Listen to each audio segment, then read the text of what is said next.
Assalamualaikum warahmatullahi wabarakatuh. Selamat datang di channel Bu Novika ya semuanya. Anak-anak yang saya banggakan, di sini saya akan memperkenalkan diri saya terlebih dahulu. Tentunya kalian semuanya ingin berkenalan dulu ya dengan saya. Mau tahu tentang saya? Yuk kita langsung saja next. Di sini sebelumnya saya mengucapkan selamat datang kepada peserta didik siswa-siswi SMAN 1 Brebek. Selamat datang di sekolah tercinta. Semoga kalian semuanya dapat belajar dengan nyaman serta dapat menorehkan prestasi-prestasi yang dapat membanggakan sekolah SMAN 1 Brebek. Selanjutnya ini tentang profil saya. Nama saya Novika Waryanti Sarjana Komputer. Tempat tanggal lahir saya yaitu Nganjuk 9 November 1991. Berarti umur saya 31 tahun ya. Alamat saya di Dusun Tanggungan, Desa Balongrejo, Kecamatan Brebek, Kabupaten Nganjuk. Mata pelajaran yang saya ampu yaitu informatika khusus untuk kelas 10. Karena khusus untuk mata pelajaran informatika di sini ada di kurikulum baru yaitu di kurikulum Merdeka. Jadi untuk kelas 11 sama kelas 12 belum ada.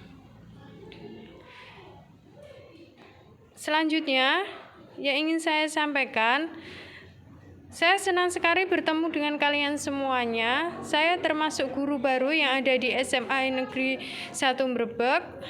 Jadi saya ingin mengucapkan selamat belajar informatika. Semoga kalian senang, suka, dan dapat menciptakan kreatif-kreatif baru tentang ilmu informatika. Di sini dalam mata pelajaran informatika ada kontrak pembelajaran. Yang pertama, tugas akan saya berikan sebanyak 30%. Ini nilai ya, siswa-siswi semuanya. Ini nilai yang akan saya kasih dalam 1 tahun ini di tahun pelajaran 2022 di 2023. Yang pertama yaitu tugas akan saya berikan sebanyak 30%, kehadiran 25%, keaktifan atau interaksi 15%, ujian 30%. Dengan catatan yaitu jika memiliki kesibukan atau berhalangan hadir,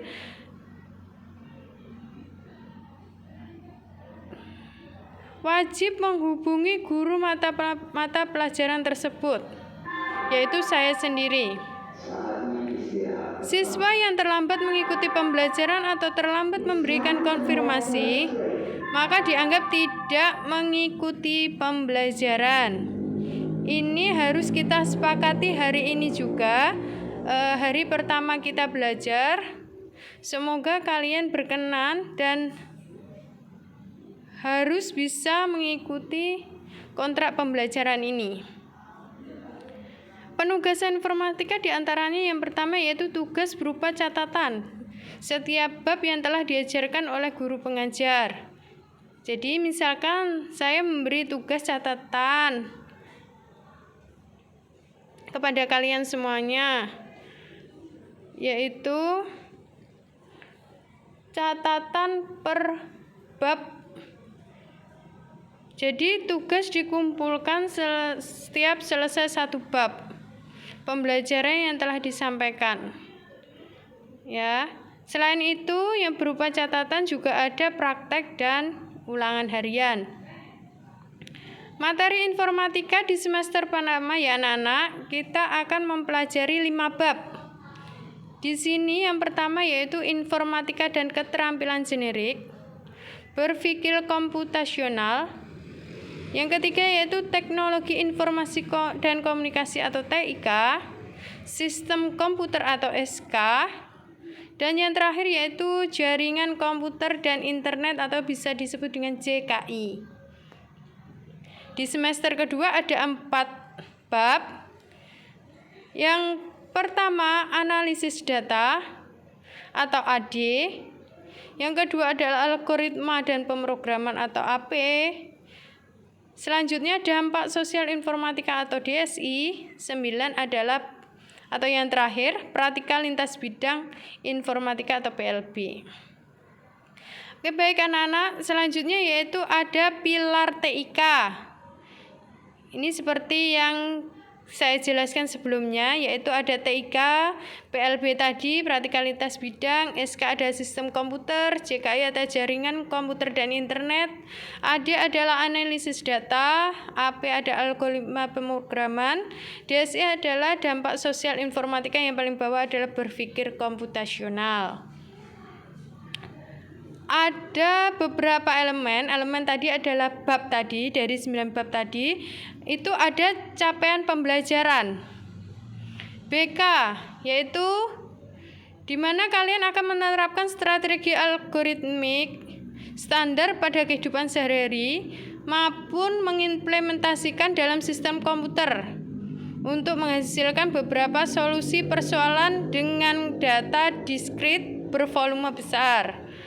TIK atau Teknik Informasi dan Komputer, yaitu kalian akan memanfaatkan berbagai aplikasi secara bersamaan dan optimal untuk berkomunikasi, mencari informasi di internet, serta mahir menggunakan fitur lanjut aplikasi perkantoran. Dalam kata lain yaitu aplikasi perkantoran ada pengolahan data, angka, dan presentasi, beserta otomasinya untuk mengintegrasikan dan menyajikan konten aplikasi dalam berbagai representasi yang memudahkan analisis dan interpretasi konten tersebut. SK apa? SK yaitu adalah sistem komputer. Di sini kalian akan dijelaskan bagaimana cara kerja komputer dan masing-masing komponen. Jadi kalian di sini akan belajar mengenai perangkat keras, perangkat lunak, dan penggunanya. Nanti akan saya jelaskan di bab sistem komputer. Kalau JKI, jaringan komputer dan internet, kalian akan belajar internet dan jaringan lokal, komunikasi data via HP, konektivitas internet melalui jaringan kabel dan nirkabel, bisa Bluetooth, WiFi, atau internet. Ya, selanjutnya yaitu AD.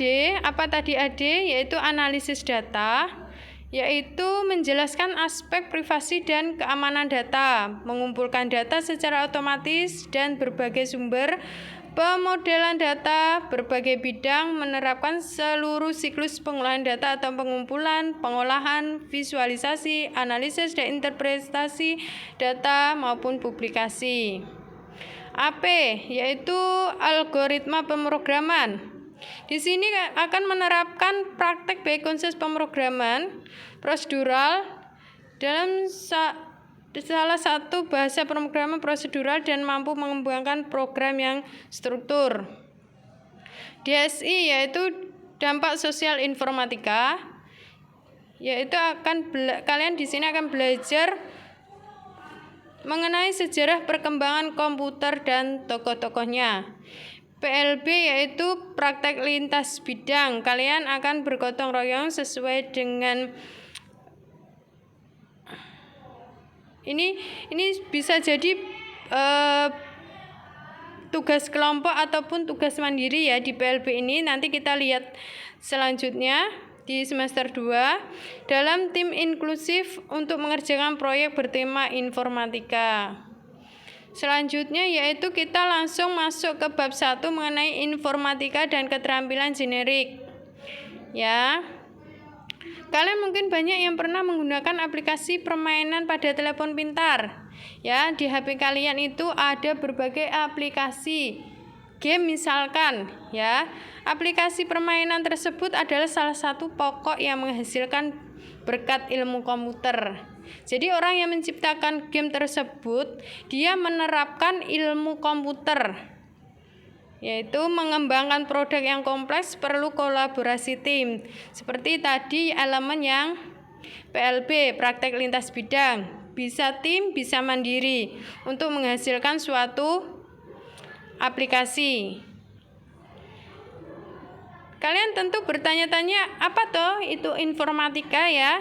Di sini saya jelaskan, yaitu informatika adalah bidang ilmu mengenai studi, perancangan, dan pembuatan sistem komputasi, serta prinsip-prinsip yang menjadi dasar perancangan tersebut. Istilah informatika sepadan dengan istilah dalam bahasa Inggris, informatic, computing, atau computer science. Informatika mencakup pemodelan dari komputasi dan aplikasinya dalam pengembangan sistem komputer. Apa toh itu komputasi? Ya, menurut KKBI, komputasi yang pertama yaitu penghitungan dengan menggunakan komputer. Jadi misalkan pakai Microsoft Office, Excel ya, itu bisa menggunakan perhitungan. Dalam matematika, penghitungan dengan menggunakan bilang-bilangan dan ubah-ubah yang dilaksanakan berdasarkan urutan langkah yang diberikan. Ya. Nanti kita akan belajar Microsoft Office juga. Ya, yang tadi. Berpikir komputasional ini merupakan suatu kerangka dan proses berpikir yang mencakup perangkat keras, perangkat lunak, dan menalar. Nah, perangkat keras, perangkat lunak ini tadi kita akan belajar di bab sistem komputer. Ya. Nih, manusia saat ini hidup di era industri 4.0, yaitu tidak bisa jauh dari teknologi. Ini ada 7 aspek praktek lintas bidang, di mana 2 diantaranya bersifat umum dan akan dipraktekkan di mana-mana. Tentunya tidak semuanya harus dipraktekkan. 7 aspek praktika informatika tersebut diantaranya adalah 1. Membina dan menumbuhkan budaya kerja masyarakat digital. 2. Berkolaborasi. 3. Mengenali dan mendefinisikan persoalan. 4. Mengembangkan dan menggunakan abstraksi. 5. Mengembangkan artefak komputasi. 6. Mengembangkan rencana menguji dan mendokumentasikan hasil uji artefak komputasi. 7. Mengkomunikasikan suatu proses fenomena solusi TIK dengan mempresentasikan, visualisasikan, serta memperhatikan hak kekayaan intelektual. Di sini kalau kalian ada pertanyaan, bisa langsung komentar ya. Komentar di channel YouTube Bu Novika. Nanti akan saya jawab di sana. Ya. Di sini kesimpulan yang kita peroleh yaitu kita harus berpikir cepat di era 4.0 ini. Selain itu kita harus mengembangkan apa yang telah kita lakukan. Misalnya menulis 1 huruf, maka kita harus bisa mengembangkannya menjadi suatu kalimat. Jika kita dapat mengembangkan suatu hal, maka kita sudah memiliki cara berpikir untuk maju ke depannya atau menjadi lebih dinamis. Nah, pola berpikir ini merupakan adalah suatu teknologi, ya, di mana akan menerima tugas dan menyelesaikannya secara tepat. Terima kasih, itu yang dapat saya sampaikan. Di pertemuan pertama ini kalian bisa belajar mengenai informatika atau apa tuh itu informatika yang kalian tanya-tanya sebelumnya. Semoga bermanfaat. Silakan untuk share, subscribe, dan juga like. Ya, untuk pertanyaan tadi bisa kalian tulis di kolom komentar. Terima kasih. Wassalamualaikum warahmatullahi wabarakatuh.